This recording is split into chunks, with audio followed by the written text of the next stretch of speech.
આપનું નામ? ઈમાનભાઈ મોટકિયા ગીરડા. આજે અમારે અહીંયા ઉપવાસ આંદોલન ઉપર અમે બેઠેલા હતા. આજનો 6 દિવસ હતો.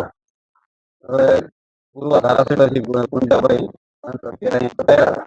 અમારે ઉપવાસ આંદોલન ચડાવ્યો છે ત્યારે હું એટલું કહેવા માંગુ છું, અત્યારે વર્ષો જૂની રાજા સાહેબ વખતની જે ટ્રેન ચાલુ હતી એ બંધ કરવામાં આવી છે કેરળા જુનાગઢ.